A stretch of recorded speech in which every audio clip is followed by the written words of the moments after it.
Hello friend, मैं ममता creation में आप सबका वेलकम करती हूँ और आज पोपाबाई की कहानी बता रही हूँ, जो कि एक अनन्य विष्णु भक्त थी। पोपाबाई की कथा। किसी गांव में एक महिला रहती थी जिसका नाम पोपाबाई था। वो भगवान विष्णु की सच्ची भक्त थी। वह उनकी पूजा, सेवा और नियम और प्रेम भाव से पूजा करती थी। उन्होंने अपना जीवन भगवान विष्णु को समर्पित कर रखा था और उनके माता पिता का बचपन में ही देहांत हो चुका था और उनका भी एक बड़ा भाई था। उस बड़ा भाई का शादी हो चुकी थी। वो दिन रात पोपाबाई की शादी की चिंता में लगा रहता था। जब भी वह कोई रिश्ता आता तो वो मना कर देती। उनके भाई को लगा कि ये सब उनके पूजा पाठ की वजह से हो रहा है। उसका भाई बोला कि तुम किसी भी प्रकार का पूजा पाठ अब नहीं करोगी। यह सुनकर पोपाबाई को बहुत दुख हुआ और वो रोकर बोली, मेरा जीवन भगवान विष्णु को समर्पित है। मैं कभी भी शादी नहीं करूँगी और मेरी झोपड़ी गांव के बाहर बनवा दो। मैं अब वहीं रहूँगी और गांव के सभी लोगों से कह दो कि वो अपनी गाय बछड़ों को मेरे यहाँ घास चराने भेज दे और मैं पूरा दिन उनका ध्यान रखूँगी और वो अपने घर का बचा खुचा खाना मुझे दे दे।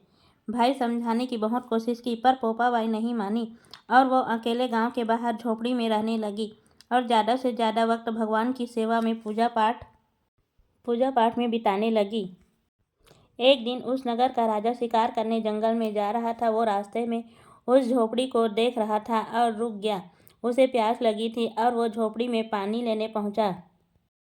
झोपड़ी के पास जाकर उसने आवाज़ लगाई, कोई है, कोई है, लेकिन अंदर से कोई आवाज़ नहीं आई और राजा लगातार आवाज़ लगाते रहे। अंदर से पोपाबाई की बोली, कौन है? राजा उनके मधुर आवाज़ पर मोहित हो गया और सोचने लगा, इतनी मधुर आवाज़ वाली खुद कितनी सुंदर होगी। राजा के मन में पाप आ गया और वो बोला, मैं यहाँ का राजा हूँ और तुम्हारे साथ विवाह करना चाहता हूँ। पोपाबाई बोली, जहाँ से आए हो वहीं लौट जाओ और मैं किसी पर पुरुष का मुँह नहीं देखती।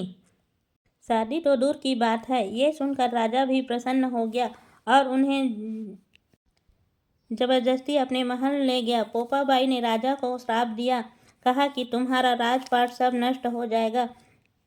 महल में जब रानी को सारी सच्चाई पता चली तो उन्होंने राजा को अनुरोध किया कि इस महिला को वापस छोड़ आओ।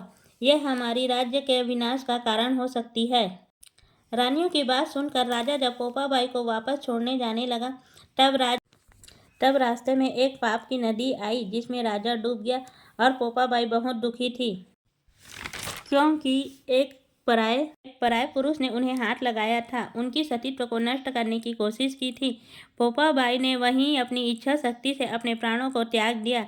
जब पोपाबाई धर्मराज के पास पहुंची तो उन्होंने पोपाबाई का बहुत आदर और मान किया और वो बोले, आपको वैकुंठवासी तो नहीं मिल सकता, क्योंकि आपने विधान के अनुसार नहीं बल्कि अपनी इच्छा शक्ति से अपने प्राण त्यागे हैं, परंतु भगवान विष्णु की आज्ञा से आपको सोने का राज्य दिया जाएगा।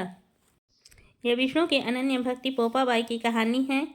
ये कहानी आपको कैसी लगी कमेंट में बताएं। राज है पोपाबाई का, वो लेखा लेगी राई राई का। वीडियो अच्छी लगी चैनल को लाइक, शेयर एंड सब्सक्राइब करें। Thank you for watching. मिलते हैं नए वीडियो में के एंड स्क्रीन में और भी वीडियो है, कुछ रेसिपी की, कुछ पूजा पाठ की।